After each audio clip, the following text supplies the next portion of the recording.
Well, at this time of the year, everyone's excited because you're a week away from playing another team. So we've been on the ice for a few weeks now, with our 4 hours per week, which is allotted, and practice has been good. We're excited about our young freshman group that's going to play a lot for us this year.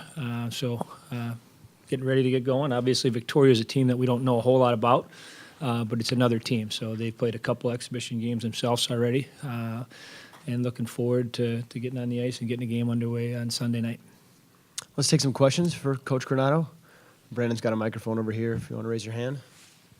And Diane's got one as well. Brian? Hi, Bri. Hi. What do you hope to accomplish with this game in particular, one day after your first official practice? Well, I think it's just getting the freshmen's feet underneath them. They're obviously extremely excited. Their energy in the first few weeks of our limited practice time has been great. And, the first time they're putting their sweater on for competition. So it's a good class. It's a big class. You always have high expectations for what you think they can be. And this will be the first indicator of how hard they've worked this summer to be ready for this opportunity. So, like I said, it's been fun the first limited time on the ice. There's been a ton of energy. The freshmen have had good showings, at least from our perspective, on what they've done in practice. And everybody's going to play. So we're going to have all 3 goalies will play, 8 defensemen will play, all 14 forwards will play. We'll give everybody a chance to get out there and have a chance for competition.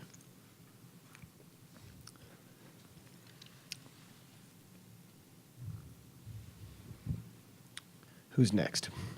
Let's go with Brian. Hi, Bri. Hi, Tony. How are you?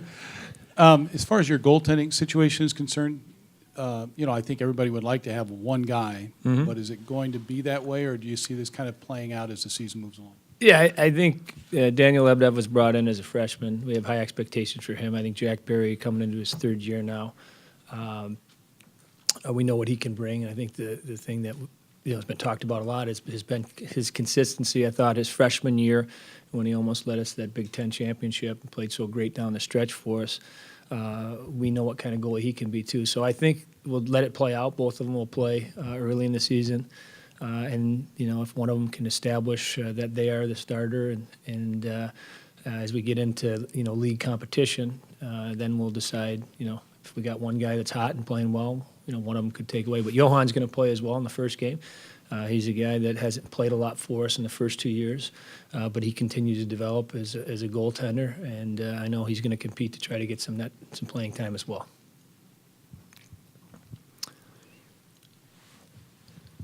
Jay? Tony, when you have guys that are NHL draft picks on your team, is it hard to keep them in the moment and not have them worry about what might be ahead? In certain situations, there are. I don't think there's any doubt that, when players are here and their NHL team's talking to them during the year, in the back of their mind, they're thinking, okay, can I play in the NHL now, or maybe at the end of the season, or am I a year or two away? But I think early in the season right now, all of our draft picks and players that are here, they're focused on this year and ready for this. We allow the NHL teams to come in and see them and talk to them and monitor their progress. I think the one example, Keandre Miller, the first-round pick, is going to get a lot of attention. He was 16th or 19th overall. He probably should have been selected higher than that on the skill set that he has and the size and the athleticism that he has. So he'll get a lot of looks this year. He's also going to be considered for the World Junior team.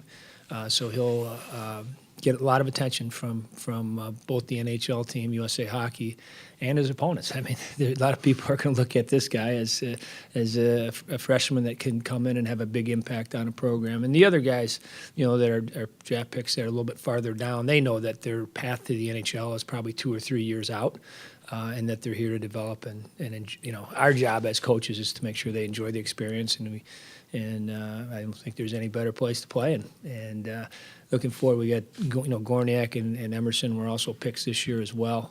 Both of them are Wisconsin kids, so to have them in our program is exciting as well. Yes, over here. Hey, Cal, what's up? Tony, you've always been known as somebody who does a great job of developing leadership. Can you talk a little bit about who you're going to be leaning on for leadership this year? I love that. That's a great question, Cal. So we got Captain Peter Tischke is our captain. Seamus Malone is our assistant captain. Those are two guys that were here when I came in. They're two guys that understand what Badger hockey is, understand what being part of our community is.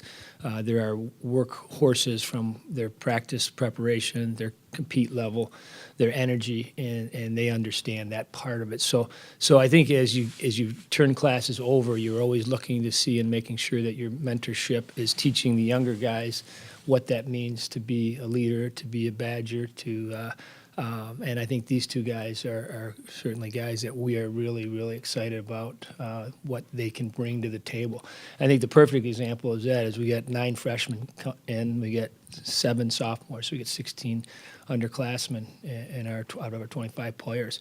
And I can tell you that the freshmen have been treated as if they have been here for a long time, and the respect that the upperclassmen and the push and drive that our captains and leadership have given them, I think, have gotten them ready for the start of this year. So great question, Kelly. I'm going to stand and ask you one, too. Got a good one for you. Brian, go ahead. You like the addition of 3-on-3 after 5-on-5 overtime, Tony?